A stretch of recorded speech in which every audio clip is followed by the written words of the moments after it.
Смарт-часы от компании Black Shark, которые Xiaomi, которая известна своими устройствами игровыми. К примеру, игровые смартфоны, Bluetooth наушники у них также есть, кулер для смартфонов, геймпады и не только. Но сегодня речь пойдет о смарт-часах, которые имеют большой AMOLED-дисплей с технологией Always On Display, водонепроницаемость стандарта IP68, 10-дневное время автономной работы, и обо всем этом я прочел в рекламе к смарт-часам под названием Black Shark Watch GT. Притом я их покупал в 2 раза дороже, чем сейчас их торгуют. И это совсем печально, когда ты чего-то заказываешь под обзор, а оно дешевеет в 2 раза, пока дойдет. Но как на самом деле дела обстоят у данной модели, я сейчас вам расскажу. Распаковка. Поставляется эта модель в черно-круто оформленной упаковке из плотного картона. На ней есть изображение, название и краткие характеристики модели. Пакинг неплохой, упаковка пришла целая, как и само устройство. В комплекте мы имеем сами смарт-часы, ремешок, магнитное зарядное устройство с 2 пинами и краткое руководство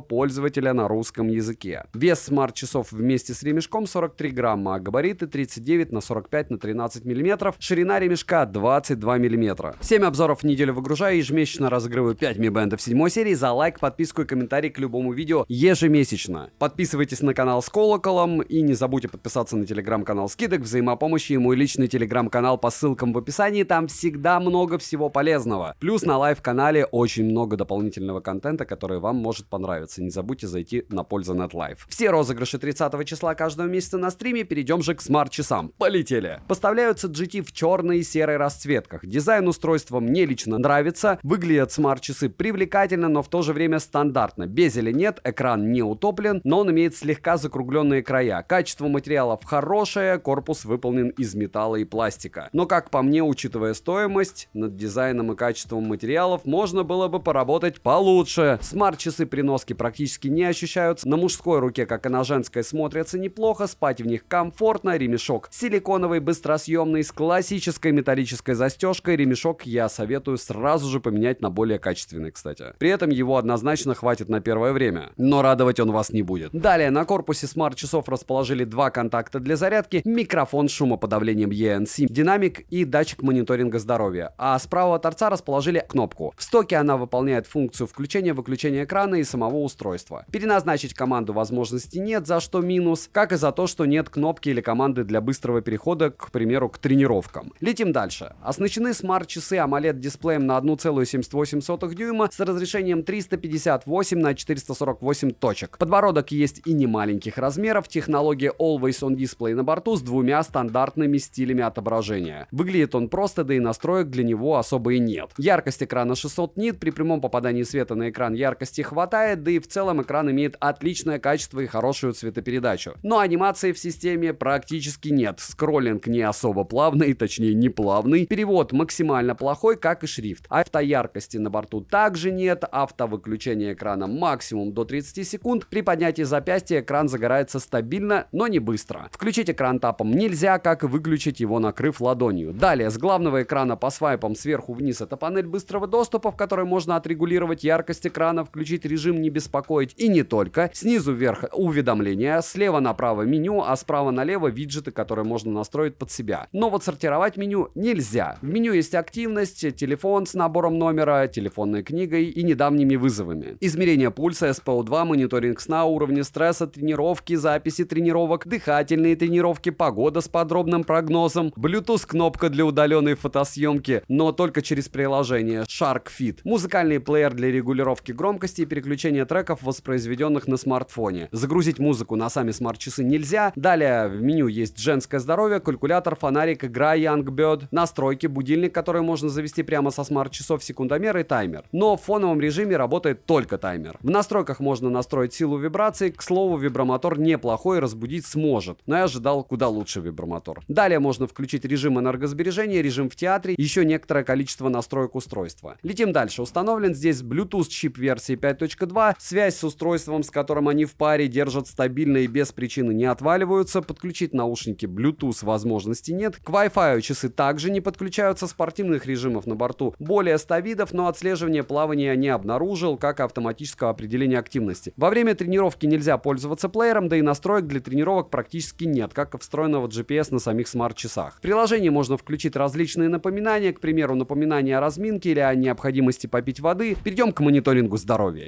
Измерение пульса можно включить в автоматическом режиме с интервалом в 5 минут, а измерение СПО2 уровня стресса работает только в ручном режиме. Пульс у воздуха они не измеряют, как и СПО2, что уже круто. Но не все так радужно, так как результаты измерений не особо верны. Имеется погрешность в измерениях, но вот сон мониторят смарт-часы хорошо, как и все фазы сна. Дневной сон только не мониторят. Далее, функция Bluetooth вызова на борту. Входящий вызов можно сбросить, принять. Также можно включить беззвучный режим. Уведомления приходят практически моментально. Смайлики, как иконки уведомлений, не отображаются, за что минус. Отвечать на уведомления нельзя и быстрых ответов нет. Далее, емкость аккумулятора 270 мАч. Полный цикл зарядки занимает 1 час 50 минут. В обыкновенном сценарии использования они прожили у меня не больше 4 суток. Водонепроницаемость IP68, я окунул их в воду, по итогу они никак не пострадали. Плавать, принимать душ и так далее вместе с ними можно спокойно, но купаться в соленой воде или ходить в баню я не советую. Летим дальше. Black Shark Watch GT работают в паре с приложением Shark Fit. В приложении мы имеем 3 вкладки. На первой вкладке отображается весь мониторинг вашего здоровья, вторая вкладка предназначена для подключенного устройства, а третья вкладка — это профиль. Выглядит интерфейс приложения интересно, ко всему он удобный. На главной странице с часами есть заряд аккумулятора в процентах, магазин с циферблатами, которых там достаточно. Любую другую фотографию на заставку поставить можно, что удобно. Помимо перечисленного есть настройки часов и обновления прошивки. Мне, к слову, обновление еще не прилетало. Минусы — это большой подбородок рамки, смайлики, иконки не отображаются, нет выделенной внутренней памяти для музыки, нет GPS и мало вспомогательных функций. Цену можете посмотреть по ссылке в описании к видео. Меня в основном она на распродажах радует. Не забудьте подписаться на телеграм-канал Скидок, взаимопомощи и мой личный телеграм-канал по ссылкам в описании. Там много всего полезного. Всем огромнейшего спасибо за просмотр. Резюмирую. Black Shark Watch GT, как по мне, только внешне хороши, а по функциям они просто неплохие. Опять же, учитывая стоимость. Еще раз огромное спасибо за просмотр. Подписывайтесь с колоколом. От меня девайсу скромнейшее да. Добра и удачи вам, дорогие друзья.